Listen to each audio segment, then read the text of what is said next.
Welcome back to KingWoes Court, episode 39, Inbound. Woo!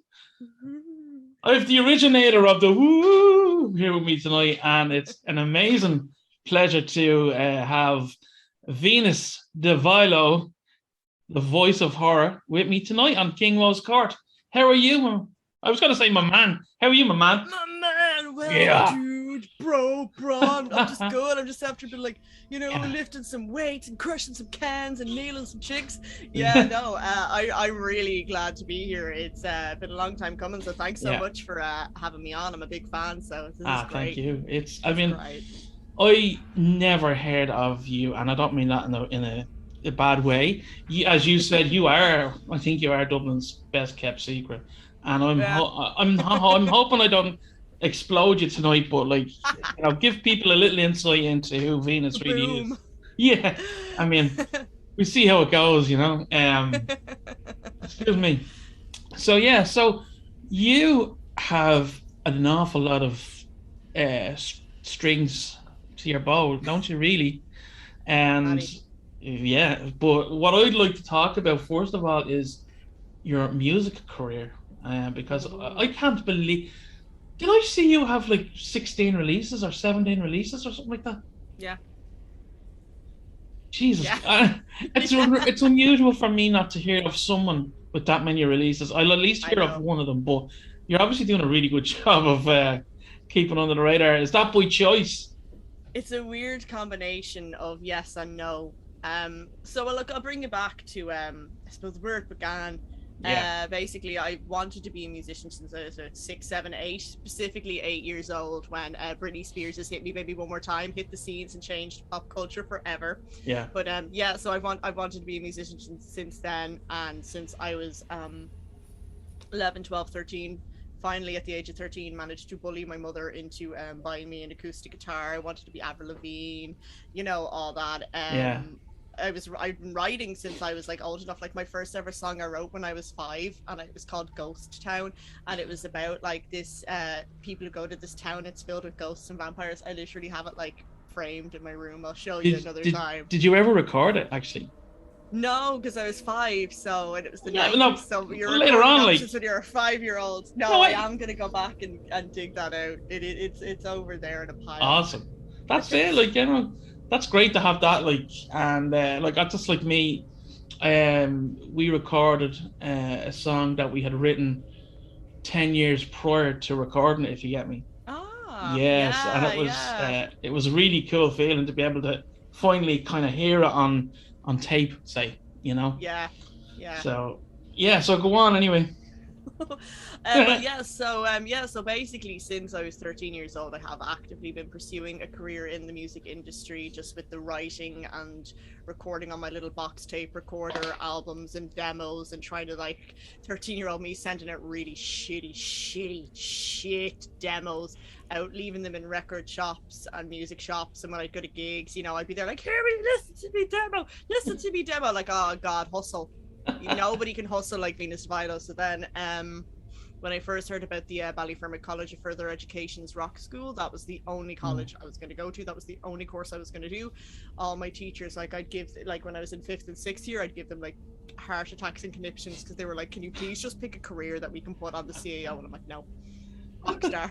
I will accept no substitute. So it's been that. And then I went and I studied the 2 years there at the BCFE Rock School, and I thoroughly recommended it. It was phenomenal.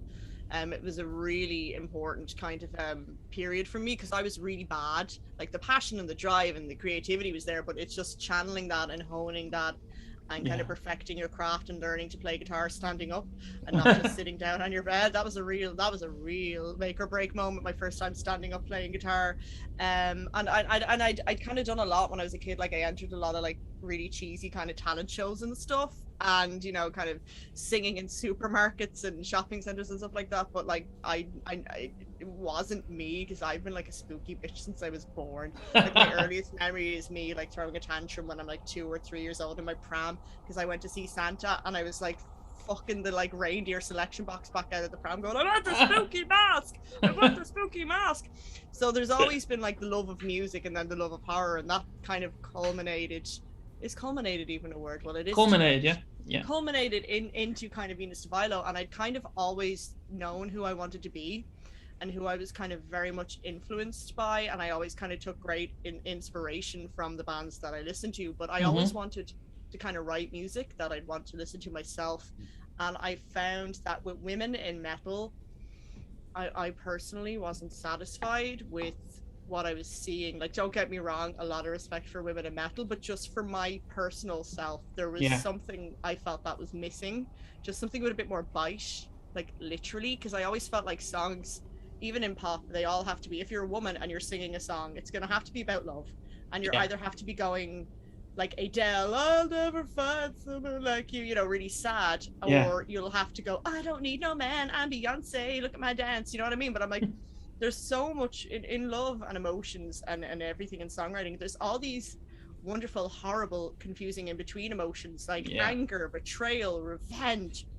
It's not just black or white, like I'm heartbroken, I want to die, or I'm so over you, I don't even need you. That's what I really tended to gravitate on, and that's why I have a lot of songs about stalking and cannibalism and necrophilia and stuff like that. You know, there's just this whole spectrum of possibilities out there in songs that just I felt weren't being reached by women in metal. So that's kind of what I wanted to do. And I've been an acoustic horror, folk, punk rock, cabaret noir musician for a long time, and I'll be honest, that wasn't really my first choice. Like, what I've always wanted to do is kind of what I'm doing with Aiseiri, which is the hard driving kind of symphonic metal kind of thing with a band, but with you know, with a unique twist. But it's just, I'm a hard person to work with, and what I do is very scary. Like, I'm a strong, confident woman with a very strong personality. A lot of people, like, I'm not dissing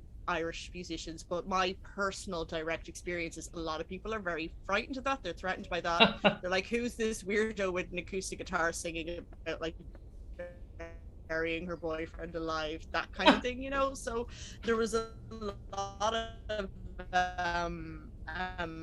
yeah, I know. So there was kind of a lot of turmoil and his punctuality and doing things right and doing things on time, and just I didn't meet the right people, you know, when I was younger. It was, you know, everything was more about the session and the cans. Oh, we'll have it like a 9-hour jam and not come out of it with even a single song. So for me, in the state of mind I was in when I was younger, because I was so ambitious and so driven, I was like, no, I used to eat, sleep, breathe my music career and Venus De Vilo, and to the detriment of like everything around me. And I'm like, no, I am not doing anything unless it's going to further the career of Venus De Vilo. So that's the state of mind I was in when I excuse me, when I left Ballyfermot College Rock School in 2011. And I think by the end of first year I was one of the students that they thought they would like never see again, gonna drop out, gonna never return. But then by the end of 2011 they were like, okay, she's gonna be big. That's awesome, man. It's a great story to hear as well. I suppose when it comes to women in metal, I mean, there is this kind of, they have to go either one of two ways. It's either, as you said, the la la la la, or the which I personally does nothing for me. So something with a little bit of substance to it, and something that's kind of outside the box. I mean, to be outside the box in a metal kind of type thing is very intriguing to me, I think, you know. And you know, like what you're doing really intrigues me. It really fucking intrigues me. It's weird because like when I first left college and had left that kind of bubble, like everyone was completely terrified of me in college. I'll be honest, they hadn't a clue what I was doing, because like just the group I was in, for my peer group, they were all very like jazz and blues and folk, so very nice young wee Irish lads and lasses. And so like even my peer group at college, it was lots of blues and jazz and folk, and you know, lots of very nice Irish wee lads and wee lasses. And then there was me, which was completely terrifying, I think, for everyone, even my teachers and my mentors. Like our songwriting tutor at college, absolute legend, Francie Conway. Like if it wasn't for the fact that one day he happened to see that I had a Marilyn Manson CD with me, and he was like, play some of that for me on the speakers in the classroom. Yeah. And I played him Kaboom Kaboom off the Golden Age of Grotesque album, and he was like, okay, I understand you a bit more now. So it was kind of weird. So that was kind of the environment I was in, where like it was a hard struggle for me, because I had to learn a lot, because I did not know my craft at all. Do you know what I mean? Not at all, but you learn. Yeah. You're not, nobody's good. You have to practice so your fingers bleed. Yeah. And so when I left that, it was like, okay, well, where do I fit in? Because I was too heavy for the acoustic scene, and I was too acoustic for the heavy scene. So that's always kind of been, it's the whole thing. That's always been my problem. So I still did the acoustic scene for about 10 years, 7 nights a week. I'd go out gigging at open mics. So fair play. Literally playing to like one old man in a flat cap, playing some of like my most iconic horror folk punk songs, like literally playing Heartless Horseman and Necromance and fucking It's My Party, I'll Die If I Want To, and I've got 99 Zombies and A Witch Ain't One, literally to like some old men in a flat cap bar. Like, you know what I mean? Like literally that's what I had to do, because it's like I remember when we were filming the Aiseiri documentary, and the director Angel Kreuter was like, the whole point of metal is, one of the great things about metal is that it's DIY. Yeah. And I'm like, well, look, if I want to make music, it's not going to be easy for me, because of just the genre I fell into. So I was like, I want to do this, so I'm going to bring it. So I busked, I went to open mic nights, I found whatever gigs I could do, I opened up for metal bands. I actually fell into a really weird niche of doing a lot of horror burlesque and cabaret nights, where I would be like, they're like, if we don't have you doing music, we're just a strip club, you need to you need, you know what I mean? Like, so a lot of that stuff that happened, like, and so that's kind of the genre I went down. But I was able to kind of take the kind of theatrical things I'd learned from being dabbling in acting myself, and then doing all the horror burlesque shows and stuff with the girls, and providing music for that, and doing a few bits and pieces with them and performances and stuff. I managed to like kind of channel that into how, because I'm a showman, like I'm a total show off, and a complete attention seeking show off, and I don't want to just go la la la la la, here I am with my guitar. Do you know what I mean? Like, I want to put on a show, and if I have to put on a one-man show where I come out in full costume with an acoustic guitar with blood packs and exploding glitter and nails and glass, and doing it all myself to two old men in a pub on a Sunday night at like 1 a.m, then I will. And I did. And you'll give them the best thing they'll ever see. I will, honest to God. Yeah, no, some of my best gigs have been to like 4 people in the basement of like the Bleeding Horse. You know what I mean? And it just depends on the audience. It depends on the night. And it's like, that's one of the beautiful things about music. You could be singing about literally like necrophilia, but if you're presenting it in such a way that it's a relatable, universal kind of emotion tied to it, there will be normies in a bar who will be like, yes, and singing a catchy line about necrophilia. That's it. I've always wanted everything I've ever written to have a certain pop sensibility to it. Like, I know pop is verboten and forbidden and banned when it comes to the world of alternative metal, but I don't think there's anything wrong with a well-structured, catchy song that people are going to remember and sing. Good pop music will always live forever. It does, and I know that's made me very unpopular, and I've been booed off. I've been booed out of groups, and I've been booed in classes I've been in, because I've been to music college twice. I went to BIM another time, and people think, and see, there's this whole misconception that if you do music and it's popular, that's a bad thing. You have to want to be a rock star, but you're not allowed to want it. You know what I mean? Yeah. I've always been that's kind of where I've kind of fallen down with my peers and fellow musicians, because I think it might just be an Irish thing, because everybody's really humble and self-deprecating, and you can't want to be famous. And I'm like, I don't see anything wrong with wanting to create music that lasts longer than you, because we're only here for like, the blink of an eye. Exactly. You want to leave a legacy behind, don't you? That's it, like, and apparently you're not allowed to have that, and I'm like, well, no, I want that, so that was kind of it. So I've kind of found my weird niche for years and kind of got into the groove, and then I went back to college after about 5 years of doing it solo on the road. Went to BIM, did the 1-year songwriting course. They're actually really good course, really good, much different to BCFE. It's harder, it's more it's more kind of, it's not a fame school, but it's definitely more industry orientated Right. rather than, I felt like I learned, like I feel like going to BCFE first was better because it taught me how to hone my craft, and then it's like the next level with BIM. But one of the things at BIM is I actually realized when I was there that I knew everything the songwriting teachers were teaching us, I knew equal to or greater than. Wow. So I left that year going, oh well, this is all the stuff. And even some of the teachers, like if there was hard criticism or something that they could tell in other people's songs, they'd always get me to like be the one to tell them, like, no, Lisa, what did you think of that? And I'm like, well. So it was a weird experience. Like, no, look, you never stop learning. There's always something to know. My tracks are by absolutely no means perfect, by no means perfect, but that was it. And the whole time that I'm doing all these gigs, I'm going to colleges, I'm honing my crafts, I'm doing workshops, and even doing a bit of music teaching myself. I'd been recording the whole time. Cool. Writing and recording. They were all no budget, shoestring budget, low tech albums and singles and EPs, absolutely everything and anything that I could record whenever and wherever I could record it. Me and my old songwriting teacher, no, he wasn't my songwriting teacher, he was my guitar teacher, my very old guitar teacher from my very first guitar teacher from back in my olden days. He actually for 25 quid a song, he let you like stand in front of his computer and microphone and he'd record the song.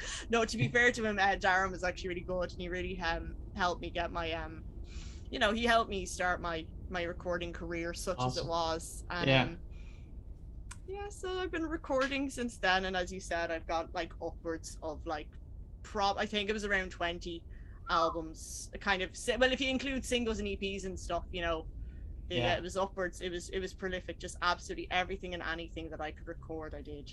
And have you still got that kind of hunger as well to keep doing that? I don't know.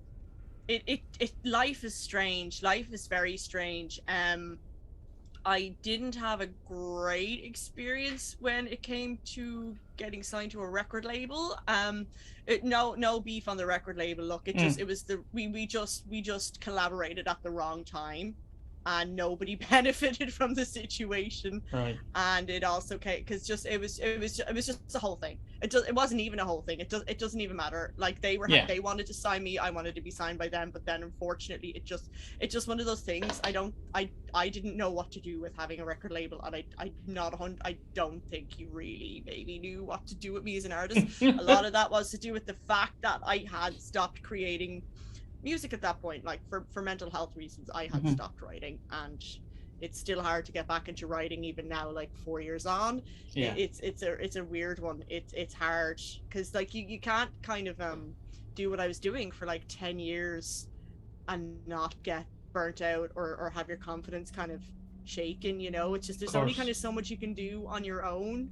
And like I'd done so much, and then I'm like, I've only done this much, and it's you burn yourself out, and then you're left with like, I don't know. It was just a weird experience. Like I'd worked so hard, and then I was just like, it was just a whole thing, It's just a whole mental health thing when you're working. Like it's the same for anybody in the arts industry. If you're trying to get yourself up off the ground and you're working morning, noon, and night, like there's only so long you can do that without just like completely like mentally collapsing. It's very true. It's very, very true. Even on my in my aspect of things, like a lot of my kind of mental health issues, I didn't realize I was writing about them until I was like, I write subconsciously sometimes. And there's one or two particular tracks. I'll send them to you at some point. And you're just like, Jesus, that is actually about how I was feeling at that time. And I think that's the most powerful thing about music. So some people write like just to make money or whatever, right? I write stuff to get shit off my chest, and get my head straight, and it's just great to have like that. There's so many different aspects of music that you can enjoy, isn't there? There really is. Well, that's it. Like there is, first and foremost, there is no shame from making music to make money. I have to fight that taboo. I honest to God, no, there's no shame. Like, there's no shame in being able to pay rent. It's a different way. It's a different way, though. It is, but just the cathartic element of songwriting is phenomenal. Like, I think everybody should write songs, be it even if they're bassists and drummers or just even sound like, honest to God, everybody should just write songs, even if they're shit. My daughter's even helped me write a couple of songs. Oh no way! What does she do? Actually, like, she'd put a couple of lines in songs just to kind of, put her stamp on one or two of her songs, like, That's lovely. It's just, Daddy, buy me a pony. Yeah. Daddy, buy me a pony. Oh no, she gave away her rights for some Shopkins a few years ago, so. Oh. We have that kind of, thing. I will buy you this pop figure if you give me the next hook for my song. And you know what's funny? Like there's a particular song I have on one of my side projects, and she wrote the catchiest part of the bloody song. Good for her. Which, of course, I'm delighted about. Absolutely. She's learning bass at the moment, which is great. Oh. Yeah. Lovely. That's a transferable skill. She will be needed in every band ever. Here's hoping. That's fantastic. Yeah. And is she into the metal then? She likes a lot of music, but she loves 80s music, and she loves her Queen is her favorite band. Oh, brilliant. And then my band, of course, Of course. She just loves me. She's very like me. She likes good music. Loves 80s. I love 80s music as well.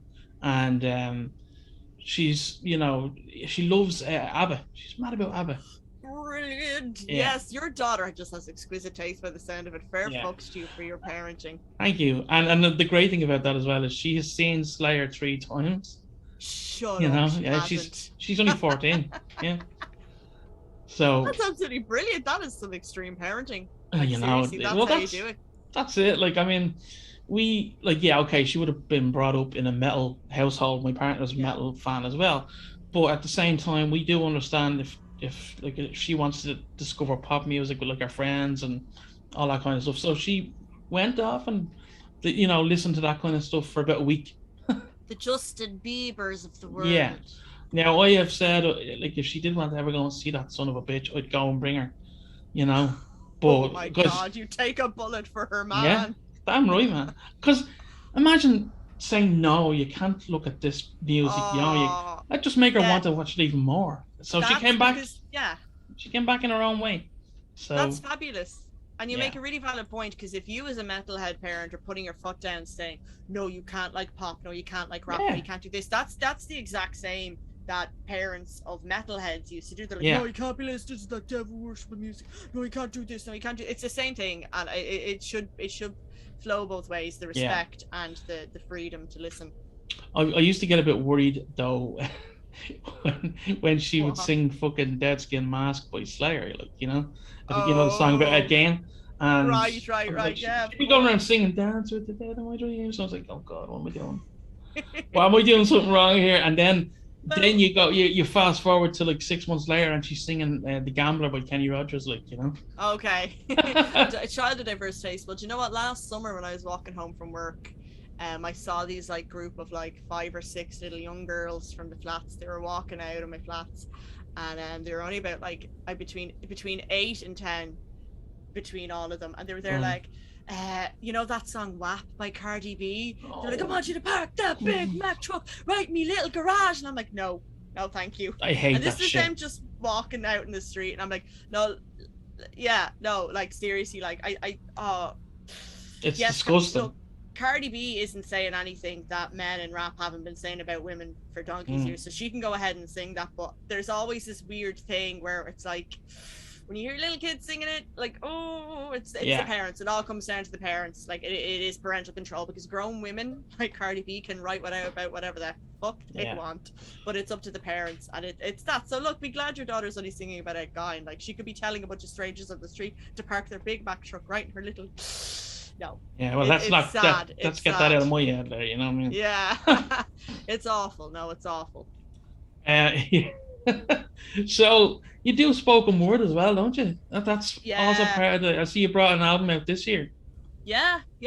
Yeah, that was my way of trying to get back into music, you know what I mean? Without kind of committing to getting back into music. So I was like, because I've been doing the podcasting for the last few years, and even back when I was in full Venus De Vilo mode, I do a lot of comic books pertaining to the songs and albums, and usually any albums that would be released, they'd be released with a comic book attached, or there'd be lots of artwork, hand-drawn lyrics and stuff like that. So it was always very visual. So, great package. Yeah, the whole package, like there was everything. It was a whole brand, it was a whole franchise, you know. There wasn't just, you know, it wasn't just, oh, I sing songs. There was always like, okay, I sing, but I do the art as well, and there's this, and there was the whole, it was like the whole kind of, you know, Elvira vampire thing. You don't, it's everything in the kind of the one go. And I used to feel a bit schizophrenic with that. I'm like, oh my god, why can't I settle to one thing? But then I think the more I see nowadays, you have to be able to do everything. You have to have a podcast if you're doing a thing. You have to do this, you have to do that. Like, you don't have to, but it everybody kind of, it does. It seems like everybody kind of does a bit of everything nowadays. So through the podcasting, I felt confident enough to record my first fully spoken word album, because I've done small poetry albums and stuff like that before, but spoken word, which came out in March, that was kind of the first time where I'd had 100% control of the production and everything. And now it's very drag and drop, spooky saw effects while I speak, and there's like, you know, I discovered the echoey church reverb filter, you know, so a lot of the tracks have that. So look, everyone loves first that. effort, that's it. I feel like it's still in keeping with the kind of the Venus De Vilo. Well, very much so. I think I was checking it out there over the last couple of days, and it's still very much in the Venus De Vilo multiverse, we'll say, universe, whatever. Yes, that's what I like to think of it as. Absolutely. And and a lot of the poetry from that is just songs I could never finish, or that I had the idea for, and I'm like, well, look, let's just, you know, I don't want them to go to waste, because I hate when you come up with good ideas and it just never comes to fruition. So I was like, well, look, do these need to be a full song? Maybe things are fine as a few lines with an ambient soundtrack behind it. So I think there's more scope for that approach these days. It's more there's more of a captivated audience to listen to that kind of stuff and appreciate it more, I think. I think so, yeah, with the advent of podcasts and how people I think people almost prefer to listen to people speaking and saying words rather than singing them or just music. So I think it was the right time, because I'd done, like I said, a few poetry albums before, and they were recorded onto the mic option of my little MP3 player and then just thrown up onto Bandcamp. Give me a tenner, here's a picture. Do you know what I mean? Like, it was that's how it was done. Everything was done like really low budget, but I feel like not every, like, ideally I'd love like 50 grand to go into a big studio and do a whole huge production in an orchestra and people behind a desk going like mixing, but like at the end of the day, fucking rock and roll, man, fucking punk, you know. Yes, that's what it is. This is the song. It doesn't need, like, the whole point of it is especially with the Venus De Vilo stuff, because Venus De Vilo as a character is like an insane mental patient who's escaped from her confinement and is now wreaking havoc on the lives of those she once knew. She's not going to produce a fully mixed and immaculate album, is she? She's going to produce something that was partially recorded in a bathroom and partially recorded in a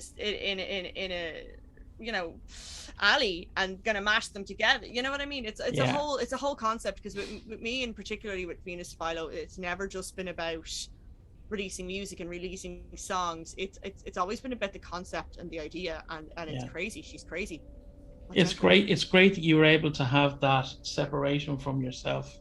And you can, with something like that. You have to. It's absolutely so heavy. And you can, like, I mean, you can basically talk or sing about whatever the fuck you want, like, and then park it there and then be yourself then, like, you know. Which is exactly the same as that, which is really funny, because everybody's like, oh, I love your character, and I'm my character, it's me, but okay, but then no, there is, I feel like, but there's a kind of a confidence that kind of comes at Venus that I've definitely over the years tried to adapt more to my life, because like you know, with mental health issues or confidence issues or anxiety or anything like that, it's like, if I'm able to like roll around on a stage with a bunch of semi-naked women covered in fake blood and we're all screaming, and I'm there with a guitar beating it off the side of an amp while someone pours, that's a win-win in my book. I know, like, if I'm able to do that, but then I'm not able to like stand up for myself or ask for something or have trouble approaching guys or something like that, then I'm like, no, come on, there's a disconnect somewhere. How come I could do that but I can't do that? Let's start transferring some of that to you know, daily life. Yeah. Maybe not all of it. Some of it. Some of it. Some of the more positive confidence attributes. So this is going to sound like a strange question. Has Venus De Vilo, the character, had a really bad romantic past? Oh yeah. Okay, so basically, right, so I have this like comic book series called Crazy for You, right? So originally, I have a song on my second album, Till Death Do Us Party. It's called Crazy for You, and it's actually funny because I only wrote that song on a whim. Kind of forced myself to write it as a songwriting exercise a couple of days before my birthday, I think in 2012 or 2013. Didn't want to write it. Ends up becoming like my keystone song for like. And that's one of my favorite songs of yours as well, by the way. I know. Oh, thank you. I know. It's just one of those ones. It's one of those things. It's living proof that even if you don't want to write, you should just sometimes write. But I was filming a music video for that with Helgard, who used to manage Shocktopus, and he was like, oh, if you any other ways that you can think of that we can like promote this, and I'm like, oh my god, what about a comic book?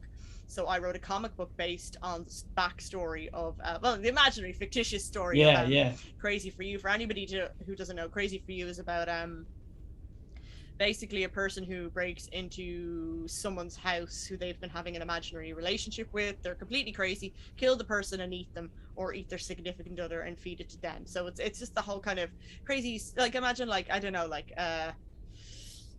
what's a film called with freaking Michael Douglas and Glenn Close? Fatal Attraction. Fatal Attraction. So it's basically like that, but with more Hannibal Lecter kind of edible qualities. Yeah. So that kind of became a comic book, and I drew a whole comic book about like Venus De Vilo, like as like a little comic book character, like in love with Vlad Valentine, and she like escapes from the mental asylum and goes and kills his girlfriend and decapitates her, and like feeds her, like the dead woman to this other fictitious character. So that's kind of it. Like it's just the whole point of the thing is she's completely unrequited, but she's not gonna like sit there and take it. She's gonna get like, she's gonna take really grotesque action.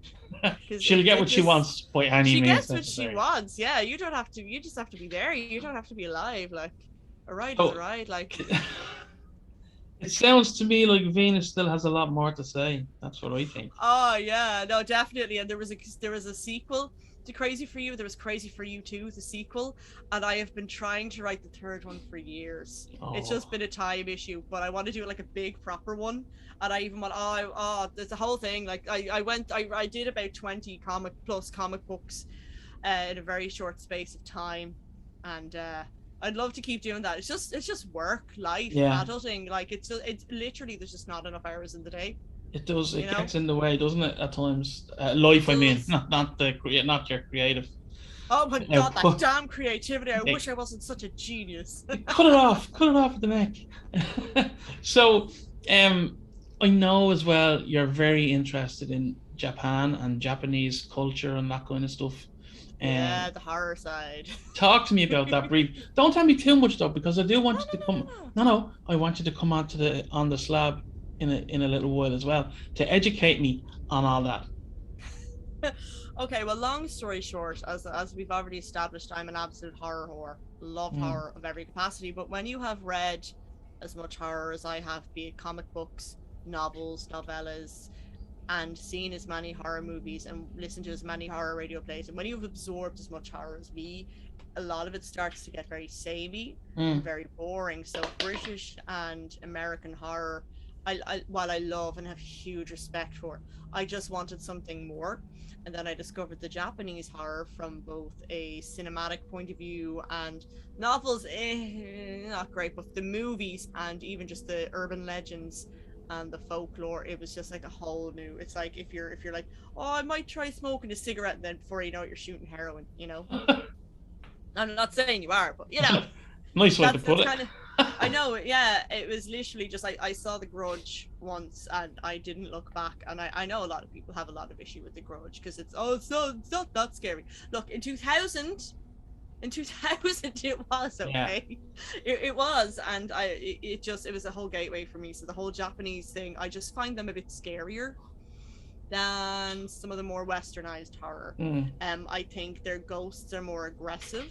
The Japanese don't really believe in happy endings in movies, which is something I've always taken umbrage and issue with myself in movies, because that is not what happens with life. There are no happy endings in life. You just choose how you die.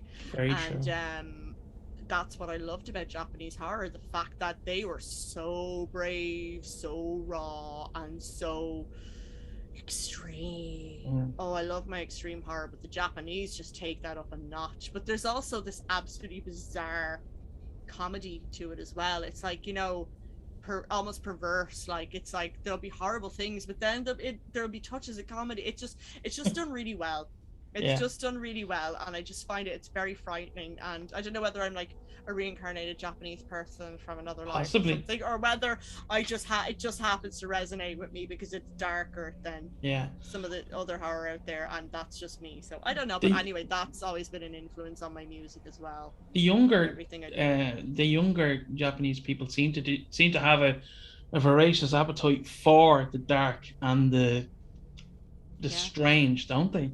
Yeah, that's it. Like, everything is very weird to come out of there, and I think a lot of it is most likely just rooted in their folk history and their own history, because, you know, they were completely cut off from all Western influence for several hundred years there, until like Matthew Commodore Perry in 18 something kind of forced them to open their borders to the rest of the world. So there was several years where they were completely untouched by Western hands, untouched by Christianity, and they could completely come up with their own ideas for things and their own way of thinking and their own way of doing things. And I think that's kind of stayed to this day, even with their westernization, and I think that's had a huge influence on their outputs in pop culture and creative mediums. And as well as that, I think, you know, the way you were saying, like, their history and their folklore, a lot of European folklore is kind of copied to a point. Whereas from what I do know of Japanese folklore, it's very, very, very original. Yeah, you know, it's different. Yeah, and I think you have to have an appreciation for that in some form or another, you know. Now, in terms of the horror stuff, I wouldn't be as overly familiar with it, but that's just the way I have been, you know. But from the way you're describing it to me, I should like it because I love dark horror. I love when there's no happy endings. I love atmosphere, and atmosphere is my favorite word when it comes to describing my favorite horror films. You know, they don't have to be the biggest films in the world, even though I have got the big fellas on my arm. But, like, you know, one of my favorite films is Ravenous. Do you know Ravenous? Which one is that? It's Guy Ritchie and Robert Carlyle, and it's about cannibalism. Oh yeah, Jesus! I haven't seen that in donkey's years. Yeah. That's very good. Yeah, but like it didn't get huge. It actually lost money. Do you know what I mean? But that doesn't mean anything to me. I mean, I just love that film, and I've watched it all the time. Yeah. And in terms of Japanese, I do. You need to send me a list of films to watch. I will. I'll give you like the Venus De Vilo beginner's guide to J horror, because like a lot of it is really weird. A lot of it is crap. Some of my favorite Japanese horror movies are absolute shit, like they're utter shit, and you're watching them on a tiny phone screen on YouTube with really bad subtitles Espanol, also habla inglés. Do you know what I mean? So it's weird. I think it really has to depend, but I think it's almost like you're watching around the movie, you're watching what's not happening in the movie. You know what I mean? And just to say what you were saying about atmosphere, and The Blair Witch is one of my favorite movies of all time, and I know people are like, that's just 4 people with a camera in the forest and nothing happens, and I'm like, that's what's fucking scary, man. Like, you can I really do feel you can only watch that film once, you know. Oh, I watch it like every summer. Me and my mom watch it every summer as a thing. I still remember it as clear as that, and I purposely won't watch it again because I had such a good experience watching it. Yeah. Believe it or not. Yeah, no, I do. 100%. Yeah. It's phenomenal. Yeah, absolutely. And I've a story to tell you about that film, actually, but I'm not going to tell you now because we'll be here all night. On the horror podcast. Exactly. So, we're going to talk about your upcoming track on Aiseiri. Absolutely. That's the very one. That song has been in my fucking head for the last 3 weeks. Good. That was my plan. Yes. That was the intention. Mission accomplished. Yes. Tell me, I know we've done the documentary and all that kind of stuff, but let's, not everyone may have to watch the documentary, so let's give a little bit of an insight into how you got involved in All Early Metal Project and your song and who's with you and all that kind of stuff. So, picture it, it's March 2021. Everyone is fed up from the fucking lockdown that won't end. I had just released Spoken Word. I was preparing to work with an old musician friend of mine, David Mooney, on an upcoming album of mine that's coming out on October. It's like Spoken Word, but more advanced and more heavier. It's called Cadaverotica. Oh, nice. And again, I know, yeah. And it is also songs that I had never finished or could never put music to. Dave's put music to them or ambient soundtracks to it. So that's what that is. So we're there working away on that. And then the good man himself, Dara, comes along and says, listen, do you want to do a few vocals or something like on this project thing I'm getting together? And I'm like, oh yeah, okay, grand. Actually, no, that's not, that was the second thing he said. So the first thing he said was, yeah, listen, I'm doing this metal he said, because he's collaborating on the album with me, Cadaverotica, as well. He's supplied a backing track that I have put vocals to and I rap on it. And I know, yeah. And he said, listen, you're doing a metal collaboration thing in October or something, aren't you? And I'm like, well, it's not really. It's kind of more just me and a few other different musicians kind of making spooky sounds together and doing weird things. But yeah, I am. He's like, do you want to contribute a track for that, for my project? And I'm like, yeah, okay. And then he's like, do you want to do a few vocals or something? I'll put you into the group. And I'm like, oh yeah, that's fine. I'll never hear from that again. So then I just say to Dave, I like, listen, I've just been asked if I want to contribute one of the tracks in the album we're working on for October to some project thing that like Dara's working on. Will we just make one of the tracks a bit heavier and I'll send that on? He's like, yeah, grand. Then I get added to the group and then I see the sheer volume of people involved, the absolute fucking level of effort that's gone into it already, because I came into the project about a week or so after it had already been set up. So there's about nearly 150 people in that group. Yeah. They're all teaming up with bands. There's so much more backstory to it, because I just thought, because you know the way people like to collaborate and Dara loves collaborating and other people I just thought it was like, you're hopping on a track or something. I had absolutely no idea the sheer gravity of the situation. Do you know what I mean? I had no idea the mission, like the organizational skills. Like I pride myself on being good with an Excel sheet, but Jesus Christ, like do you know what I mean? You saw that Excel sheet with all the positions on it. Excel is his middle name. Yeah, literally. So I was like, I cannot be in good conscience. I cannot be on this project and just throw one of my shitty little fucking spoken word tracks with Dave doing a bit of chug chug over it onto this. I said, if everybody else is making the effort to go grassroots and start from scratch and reach out and network and mingle and meet new people and get out of their comfort zone, because I was afraid to do that, because like I said, I've been in and out of the Irish metal community for like over 10 years, and some of it positive, some of it not positive. That's the same for everyone. So I was very jaded, and I'm like, oh god, Irish metal musicians. And like I said in the documentary, and I'll say it again and I'll keep saying it, this project has completely turned me around on Irish metal musicians. It's all, like I said, like literally, because just in my personal, like I said, my previous experiences, I obviously just hadn't met the right people, because like lazy, inconsistent fucking time wasters in the past. These people involved in Aiseiri, they are not, oh my god, they are not. They're some of the most creative, hardworking fucking beasts I think I've ever, and in just 6 months I've made more connections and friends than I honest to god that I have done in 10 years of just gigging around and stuff. Do you know what I mean? And it's phenomenal. So I said to Dave, I said, yeah, listen, look, we can't just submit one of our shitty little tracks. Don't get me wrong, everybody buy the album on Spotify and stream it, like, but you know what I mean, like there's a difference between a V2V track, which is a low budget, no budget, weird kind of experimental avant-garde piece of concept art, rather than a really fucking well polished track. So I just said to Dave, I said, here, look, what if we actually wrote a song for it? And he was like, yeah, okay, grand. And then I'm looking at the conversations in the chat. I'm looking at the Excel sheets. I'm looking at the kind of things people are doing, and I'm like, Jesus, there's a lot of testosterone on this album. You know what I mean? Like there was a lot like really good, proper heavy music, but I was like, there's too much testosterone in this. And I'm like, Dave, yeah, have you there's like this time, you know, that kind of music where it's like classical music but it's metal, and I could not think of the word of it at all. Like for the life of it, it's like, you know, it's kind of like Nightwish but better. And then like Dave just sends me back this voice and he's like so fucking excited. Like he's like, I love symphonic metal, this is like my dream to do symphonic metal. I need to like, I've like got like thousands of demos and stuff. And he was like really excited. I'm like, okay, well let's do a symphonic metal track then.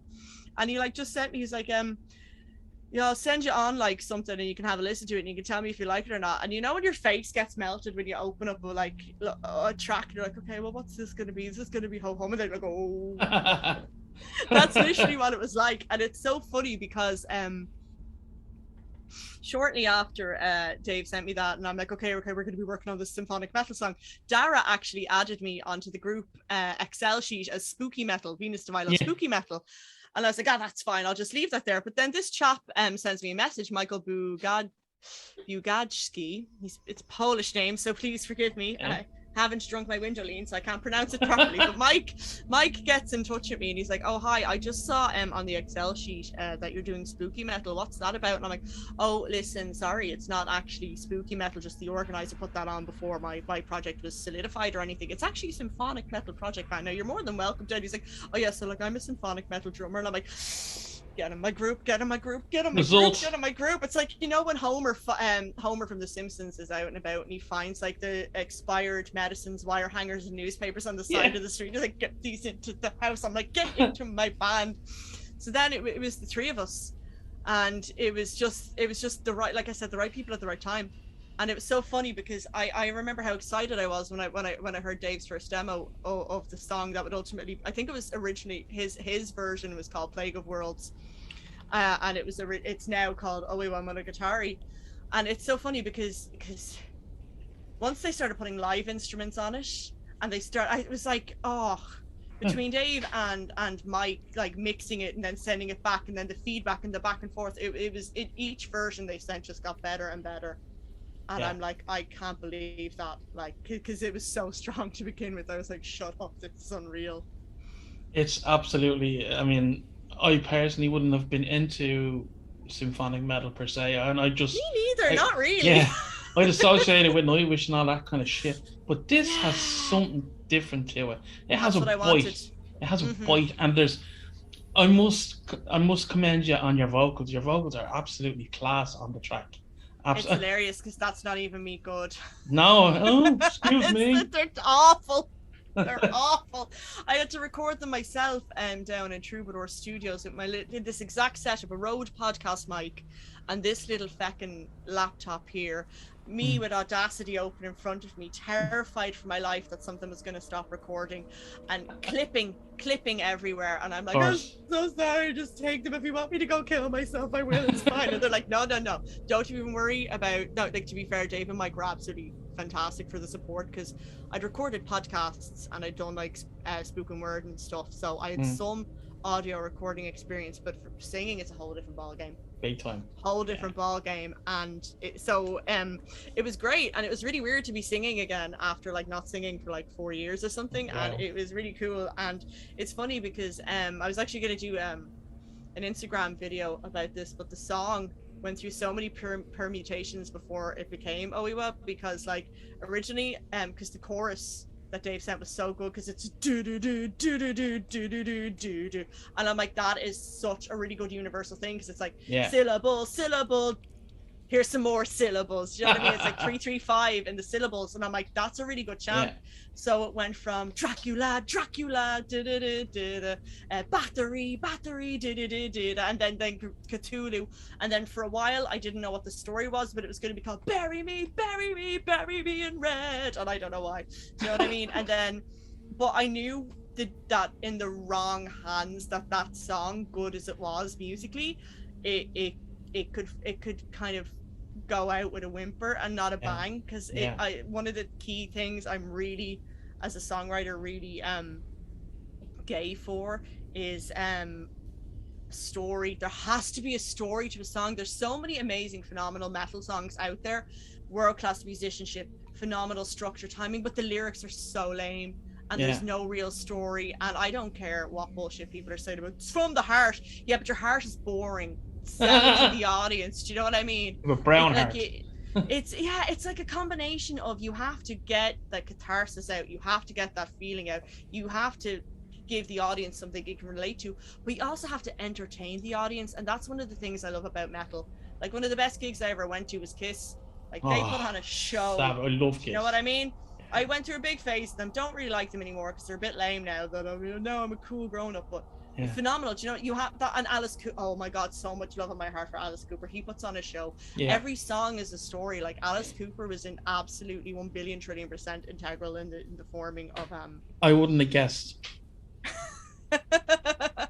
I mean, I know. So I love my favorite Alice Cooper album is Welcome to My Nightmare. So that just epitomizes shock rock, or whatever you want to call it. Like, that's it. And it's all a story, and it's all a show. You know what I mean? And it's all about showing the light and shade. But I knew that with this song, if I pick, I knew with a chorus like that with the do do do do do do do do do do, I knew I had to pick a character that was worthy of this chorus. And I like I just told you, I racked my brains. I came up with every Cthulhu for a long time. It's gonna be Cthulhu. Do you know what I mean? Like, I tried so hard to come up with the right person, and because I'm so involved in the whole Japanese horror thing, and because I write for a Japanese J-horror fan site, the Array, there was just a lot of it. I'm exposed to a lot of things, and I was really thinking outside the box. And on my podcast, the Straight Outta Kanto podcast radio show, I remember the show I did last year about I was just chatting with this other girl who's like a professional academic Japanologist, and she was like, oh yeah, one of my favorite like Japanese ghost stories is about this woman called Oiwa, who she's like betrayed and killed by her husband, but then she comes back from the dead and like kills his wife, kills him, but like in a really horrible way. Like, it's a very, very long story, and it's brutal. But at the crux of it, I was like, that sounds like my Crazy for You song. That's such a Venus De Vilo thing to do, because Oiwa basically dies a horrible, slow, poisoned death. She becomes this grotesque, horrible thing. She's all being poisoned and stuff, and then she dies, and then the husband goes to marry this new bitch, right? And when he lifts up her bridal veil, the face is Oiwa's, and he decapitates her, but then it turns out he just decapitated his wife. So then he goes into his father-in-law's room, and he's like, I just killed your daughter, oh my god, what do I do? But instead of the father-in-law behind the desk, it's Oiwa. So he chops off her head, and he just keeps on chopping off people's heads, thinking it's Oiwa, and it's not. And she torments him to madness, and she's basically the original Kayako from The Grudge. Through her grudge, she never lets him go. She drives him mad, and I'm like, that is such a fucking Venus De Vilo like thing to do. I've spent like the last 10-15 years of my career writing songs about that shit, and I'm like, what if we go at Oiwa? and with the exception of like me, I listened through hours and hours of audio of how the hell you actually pronounce the name Oiwa. I don't know. I pronounce it several different ways in the song and when I talk about it, and based on what I've heard, all of them seem to be acceptable. I think so. But yeah, I've done, from my little bit of research, I think the way you're pronouncing it is fine.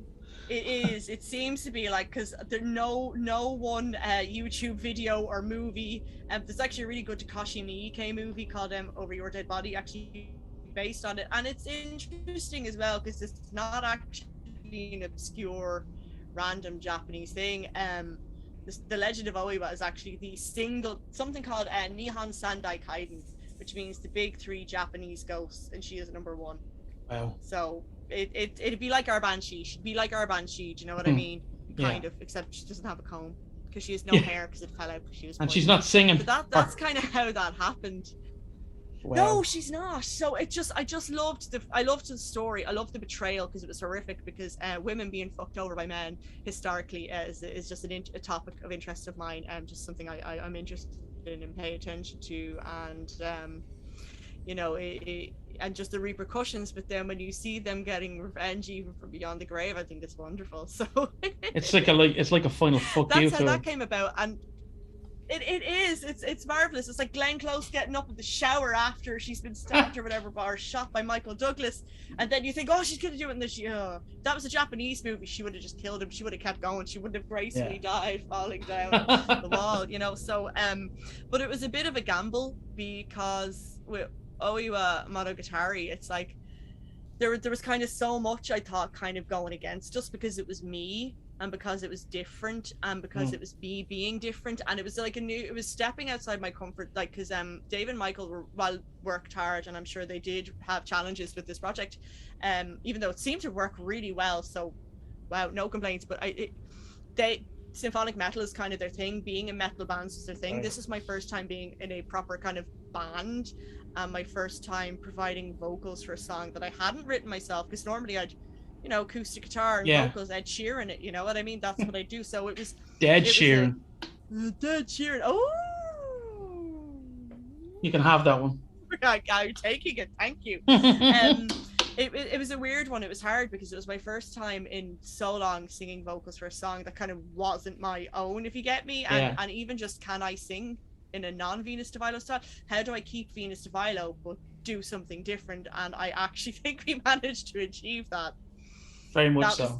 That was so important. Keeping what was that authentically Venus De Vilo, but being able to elevate it and progress. And it was a very scary time for me because just because the 10 years of me doing one thing, then suddenly doing something different, and being afraid of what if I can only do that? What if I'm not a talented enough musician, singer, songwriter, and team leader without having the crux of, oh, it's okay if I sound shit, that's my thing. Do you know what I mean? Like, the result, I won't lie, I did use that as a crutch for a lot of things. Oh, I don't need to rehearse, it's fine if I fuck up, I'll just like say it's part of the show. Do you know that way? So it was hard to kind of step up to the big boys, but you did. I think we did it, and I'll be like 100% honest, like I did not enter into this project to get anything less than what we have achieved. Like, I'll be very honest, because it kind of almost felt like a last chance for me, because like I'm in my 30s now. I turned 30 in lockdown. It was really horrible.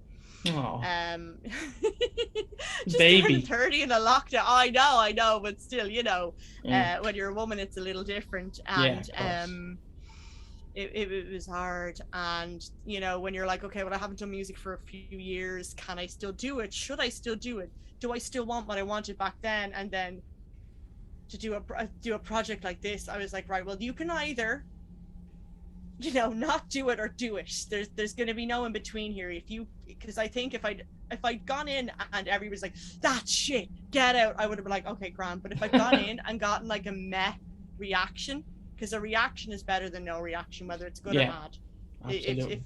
If someone had gone in and said, yeah, it's fine, yeah, it's all right, yeah, no, that's a good song, oh yeah, that's nice, like, that would kill me way more than fuck off your shit, because I'm used to that. I get that. I'm like, yeah, well, you are too, and then I'll just keep singing, So it's a weird one. So I honest to God, I went in with the intention to, I didn't think we could do it. Well, open some ears. I didn't think I could, but we did, and I'm just really glad. And I know everybody's really happy, but ultimately it is what the audience thinks on September 10th. Exactly. September 10th, when the single comes out, it is what the audience think. It's not about me or anyone else. It is what the fans think. Yes. Well, I not that people care what I think. I do think I care, Carl. I care. We care a lot. I think people are gonna love the song, because it's something different and it's something fresh, and it's the most diverse track on the album as well. So. Ooh. Wow, that's certainly praise. Thank you very much for saying that. No, I do appreciate that. It's phenomenal, and it's lovely. And like I said, it's been so good because when you have your ups and downs, and when you lose confidence in yourself, and then realize that you had no reason to lose confidence, it's nice. That's good to hear. That is good to hear. And I'm not the only person involved in this project who said that. Like, the absolute overwhelming testimonials and stories from other members of this project who say that this project was so important to them and really kind of saved them and took them out of some really dark places and stuff, especially in a time where self-included where the Irish industry has been desecrated and decimated and demolished, and No one cares but us. So, you know, but again, that all comes back to the DIY rock and roll spirit of just if you build it, they will come. Yeah. If you want to do something, you will do it. You will make it happen. You know, Well, that's what it comes down to. Let's be honest. We're actually part of history now. In this country, we're doing something that hasn't ever been done before. An album made by an actual country, essentially. Yeah. You right. know, and it's such a pride. I'm so proud to be part of that kind of process. You know, and like that, like you said earlier on, like you've made so many new friends and connections, and so have I. You know, we all have, and like that's what I love. There is a real kind of togetherness feeling, if you know what I mean. Yeah. And it's all positivity, and it's the way this is the way Irish metal should have been all along. Yeah. And that's kind of what Dara and myself used to always talk about, and now it's I suppose it's coming to fruition now, and we're just gonna unleash that baby and on the world and see how it goes. That's it. And I don't think people are going to want to change that. I don't think people are going to want to go back to you know, maybe like, because I think a lot of it is just like with the whole element of the Zoom and the online digital element, it did bring people together in a way who might never have ever been in the same room together. Do you know what I mean? Yeah. And at gigs, you know, it's easy after gigs, you know, all go off with your friends and have a few drinks. You know, it just there aren't always networking opportunities. There aren't always mingling opportunities, and Irish people are very reticent about it. I know myself. I'm like, I just can't network. I can't mingle. I can't do it. I'm dreadful. No. I feel like for everybody involved in the project now, regardless forever after, this is something we've all done, and this is the constant icebreaker we will forever have. Absolutely. You know, this is it. Like, and it's unreal, and I never thought I'd ever live to see the day where I'm involved in something like this. I just never thought it would happen. And here we are. Are you going to, without telling me anything, are you going to stay creating music in a band sense from here on? You mean with my current Aiseiri project team? Yeah. We're in conversation. I think everybody. I think we all agreed that the track was a success, and it was really, like, obviously a lot of hard work went into it, but the process was actually relatively easy. You know, sending stuff back and forth, and you know, we all seemed to gel really well together. So I think the will is there. I think we'd all like to, because I think we all had a positive experience with it. I think we'd all like to. It's all something in an area that we'd because Oyo Monogatari is exactly the kind of music I wanted to make when I was 8 years old, and all the way through it's the kind of stuff I want to do. So I'm like, I don't want to let it go. I'm gonna be that one person that doesn't want to leave school when it's time for summer. I'm gonna cling to the railings now. No, do you know what I mean? Like I would love to go forward, but like the guys are in other bands. I have a lot of commitments in the Venus De Vilo stuff, so it's just whether or not, like, I'm not going to say we are or we aren't. I'd love to think we will go ahead and at least make, even if we don't do a formal band, at least do a few more tracks. But look, definitely here's hoping, but it is literally a kind of a time will tell thing, and if it's meant to be, it's meant to be. Like, I think we're all it's just a coordination thing, and just a life coordination thing, because you know, that's it. It does. I'm gonna let you go in a second, but before I do, I'm gonna ask you, have you heard of two particular bands? Okay, have you ever heard, I'm assuming you've heard of this band, but I want to ask anyway, have you heard of Tiger Lilies? Yeah, I don't think I know them. I've heard the name. Okay, there's your band to check out. Oh, okay. I can't believe I got a band that I'm doing this every podcast now. I'm trying to figure out a band who my guests may not have heard before, or may have heard of them and not listened to them. I think they'd be right down your alleyway. Okay, I will add them to my list. Who are they? Yeah, Tiger Lilies. They're a 3-piece from England, and it's all kind of vaudeville, carny music. It's very, very strange, and they use a lot of old instruments. And the singer has the singer has a fantastic voice, and it's a very high high pitched. They have written plays and everything, like so. I think you're gonna like them. That's my god. One band, and then the second band is a metal band called Macabre. Have you ever heard of them? No. Check them out. They sing all about serial killers and all that kind of stuff. And like they have a full album called about Jeffrey Dahmer, for example. Oh, lovely. But like some of their stuff sounds like nursery rhymes as well. So that's cool. Yeah, check them out as well. I can't believe I got 2 on you there. That's dead. I got 2 on me there. I'm gonna get one on you now. I'm gonna get a metal band on you now. No one has ever heard of this, and I've sent this around to some of the big black metal fans around Ireland. I've sent the cover of this album to. Can I reach it from here? Can I reach it from here? Right, there's the band. Where is it? Where is it? Should be there. Oh, where's it gone? Oh yeah, hang on, right? Bear with me a second, right? Yeah. I'm gonna get you an album that because right, it's a black metal band. I don't know anything about them, but it's one of the best albums I've ever heard in my entire life. I don't know what you're seeing right now, but I hope you're enjoying the close-up of my pajamas. Absolutely. Right. You ever heard of Vampire? No. They even have a song about the Grudge, and they are like one of the best black metal bands I've ever heard, and all their songs are just about horror. Cool. I don't know if you can see it there. Vampire. I found Vampire. The band is called Vampire. The album is called Vampire. This is the only picture of them that is in there, and there's absolutely no information. And when I try and type it into, I'll send you a proper screenshot later. Yeah. When I try to find out information on them online, because it is such a generic name. Yeah. No information. Do you know where they're from? No, I definitely Scandinavia. I'd say Norway or Sweden based on the names. Okay. So that's your mission now. I need to check that out. Your mission now. You do. You will not be sorry. They're such a good black metal band. Cool. But all their songs are like about horror, so it's amazing. Well, we need to listen to those recommendations and convene and tell each other what we thought of them. Yeah. Absolutely. Yeah. Vampire. I need to check. And what's the name of the album? Vampire. And is it IRE or YRE? IRE. And this album is from 2013 at Svenska Gramfonstudion. Oh. So Svenska, I'd say that's Swedish. Swedish, yeah. Recorded at Studio Cobra, yeah. Oh yeah, I can't tell what these names are. Yeah, I'll figure that out. There we go. Martin Gustafsson. Oh no, but that's not him. Yeah, and they don't have any name. The Hand of Doom was on vocals anyway. Ooh, the Hand of Doom.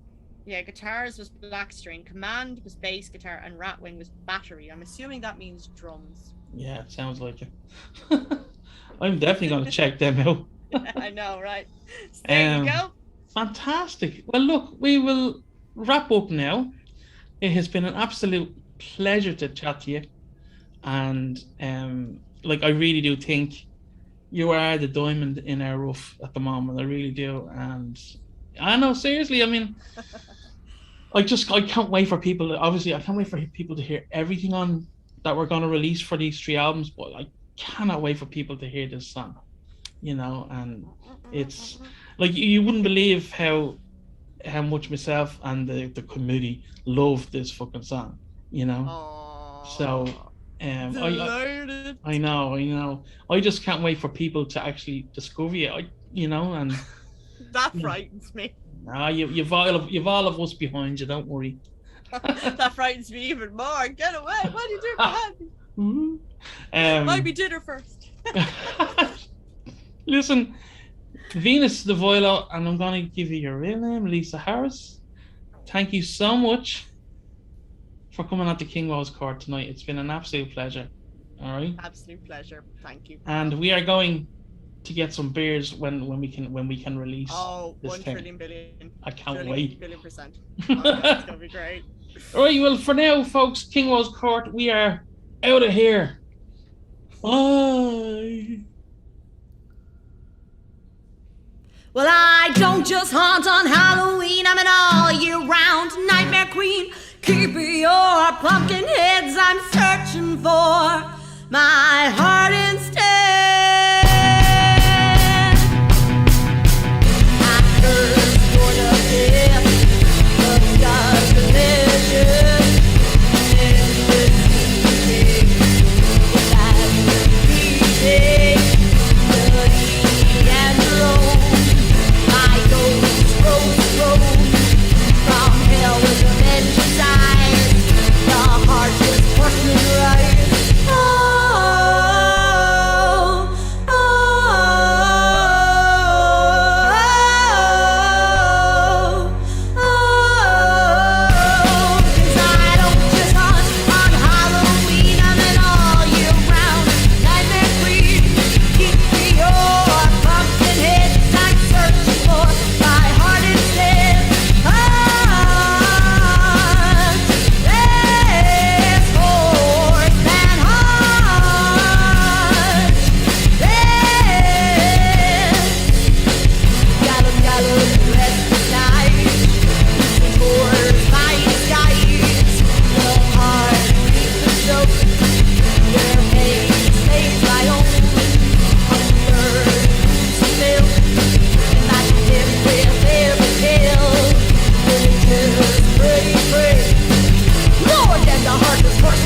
ashes you will find.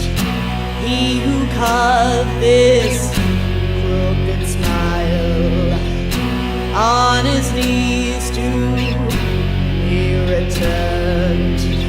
Yea, old Lorgan, I so yearn. My curse lives on beyond his day. My myth, the fear for